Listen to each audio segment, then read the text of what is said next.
There's a fear we as therapists don't talk about.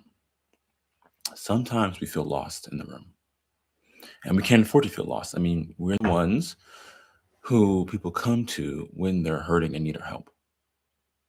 And it's not just that we feel lost, sometimes we actually don't know what to say or what to do or how to handle certain situations. But I really believe that there's hope. The reality is that this is not our fault. See, most of us weren't actually taught how to be therapists, right? We were taught theory and models and history, but we weren't actually trained on what to do in the room with a client, with people. And so I believe that we don't have to stay stuck. In fact, we can learn what to do so that when we meet with people, we are confident that we have the skills to really help them. Because I think that when we combine these really powerful skills with our innate humanity, that's a really powerful duo for change. So, how do we get these skills? Let me show you what I mean. I'm going to share my screen here, and we're going to watch a little bit of Carl Rogers. Carl Rogers is a master therapist from the previous generation. And in this demonstration, he's working with a woman named Gloria, who's a single mom. And Gloria's big issue is, how do I talk to my daughter, especially about my sex life? Let's see how Carl Rogers handles this situation. Feel like you've been saying to me, you're not giving me advice, but I feel like you're saying you really want to, you know what pattern you want to follow, Gloria, and go ahead and follow it. I sort of feel backing up from you. I guess the way I So this is a huge, huge, huge, huge plus for Carl Rogers. Right? The client is essentially saying, they've been talking for about 20 minutes now. The video starts probably about here. Right. So they've been talking for about 20 minutes. And she's basically saying, at this point in the conversation with you, Carl Rogers, I feel so empowered. I feel like you really have my back. I feel very supported by you. That tells us that he's already been on the right path. Now, if you'd like to see more of what he's already done, you can look at my past videos. But let's see what he does next. sense it is, uh, you've been telling me that you know what you want to do, and yes, I do believe in backing up people in what they want to do. It's just a little different slant than the way it seems to you. Are you Because telling you see, me? one thing that concerns me is uh, it's no damn good you're doing something that you haven't really chosen to do. That's why I'm trying to help you find out what your own inner choices are. But then there's also a conflict there because I'm not really positive what I want to do. The lying part, yes, but I'm not positive what I want to do when I go against myself. Sure. Like when I bring a man to the house, I'm not sure I want to do that. If I feel guilty afterwards, I must not have really wanted to. So this is a really tricky moment, and this is where a lot of therapy often falls apart. The client is basically saying no to Carl Rogers. She's saying, I hear what you're saying, and I do feel more empowered, and I feel like you're supporting me, but I don't know what to do.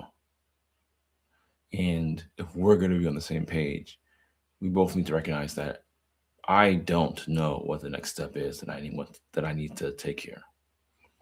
Let's see how Rogers deals with this, right? It's these moments that are really pivotal, because if he goes in and says, but you do, if he doubles down, she'll just feel more alienated. I mean, imagine if it was you, right? You're talking to a therapist, the therapist says, you know what to do, and you go, I don't know what to do. And the therapist goes, oh, you totally do. You would feel so invalidated. Um, and so we hope Rogers doesn't do that, but let's see what he actually does. How does he handle this? And I'm interested that you say, I'm not just sure which words you use, but you don't want it, you don't like yourself, or you don't agree with it when you do something against yourself. Yes. Mm-hmm. Mm-hmm. You know, What Rogers essentially does here is he just reflects it back to her, right? Watch that one more time. Like yourself, or you don't agree with guilty afterwards. I must not have really wanted to. And I'm interested that you say, I'm not just sure which words you use, but you don't want it, you don't like yourself, or you don't approve of it when you do something against yourself. Yes. So Rogers reflects back to her something she said earlier in the therapy. She says, yes, yes, that's it. So we know that they're back in alignment, right? She had said no, and his way of getting back in alignment with her is by agreeing with her, by reflecting back with her what she's already said. And then she says yes. So they're back in agreement.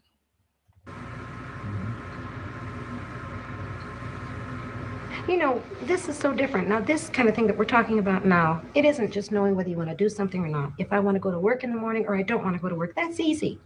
But when I find myself doing something I don't feel comfortable with, I automatically say, if you're not comfortable, Gloria, it's not right. Something's wrong. All right, now what I want to ask you is, how can I know which is the strongest? Because I do it, does that mean that's the strongest? And yet, if I disapprove, that's just part of the thing that's got to go along with it? See, it sounds like I'm picking up a contradiction. I'm not following. It sounds like you're feeling a contradiction in yourself, too. Although what I heard you saying in part is, the way you like it is when you feel really comfortable about what you're doing. Yes. And I have at times when I've made a decision. Now that seems right. That seems perfectly right. No conflict. But then there are times I do things that I feel uncomfortable with. So that there is a conflict there. It's not the same at all.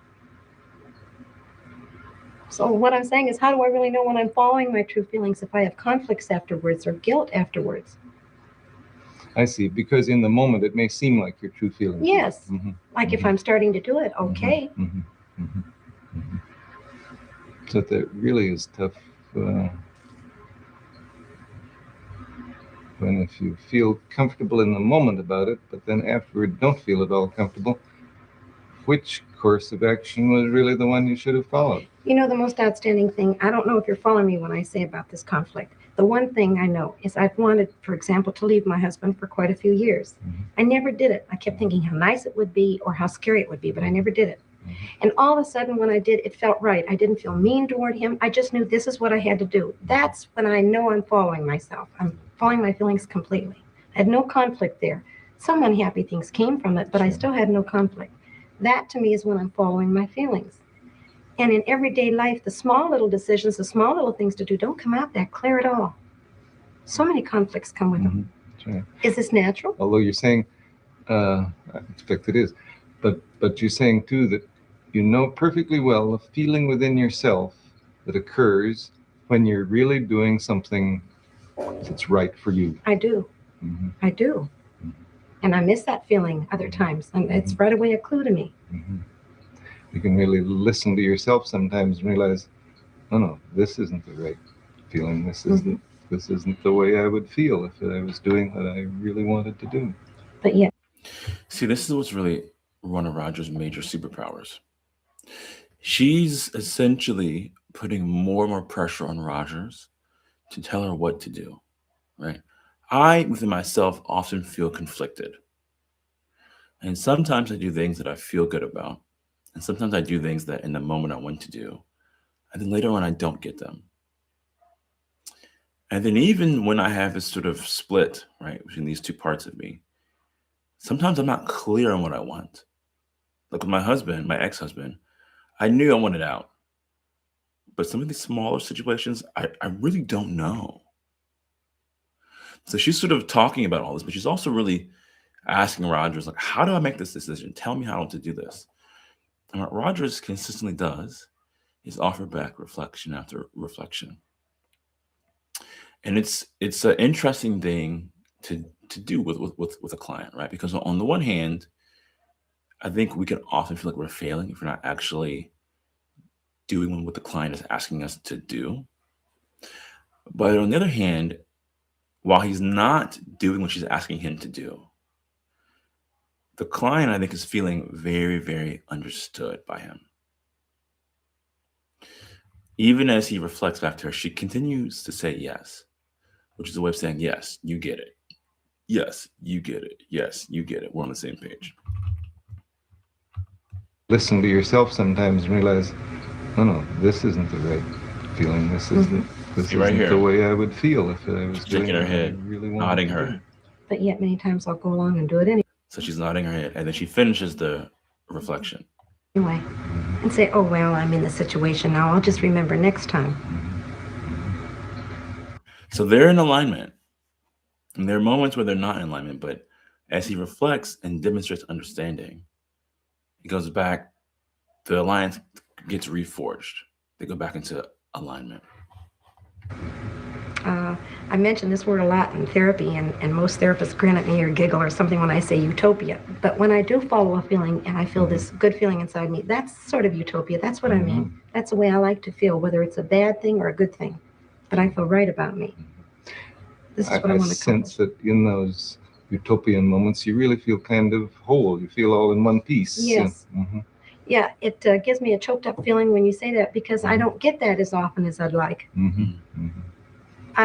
I mean, he just doubles down on the reflection. I've watched a lot of Rogers tapes, and the thing that I've become enamored with is his ability to use a reflection in multiple ways, right? It's sort of similar to a Swiss Army knife. Like, it's one tool, but it can do a lot of different things. And in this situation, he's using it. I don't think he's using it like super intellectually. Like, I don't think he's thinking about this, but what's happening is whenever the client says no and Rogers reflects, it brings them back into alignment. So he's using it to maintain connection with the client when he disagrees with the client. And this is consistent with all the research on how we can repair ruptures and moments of error in counseling. Look, this is a small bit of what I teach. I do this sort of analysis regularly in my training groups. And in my newsletter, I consistently push out analysis just like this of other therapists. So if you enjoy learning this way about how to be in the room, and if you feel like this gives you a little bit more clarity so that you're not always as lost, feel free to subscribe to my newsletter at jordancounselor/subscribe. And I'll send you these sort of breakdowns regularly. All right. Until next time.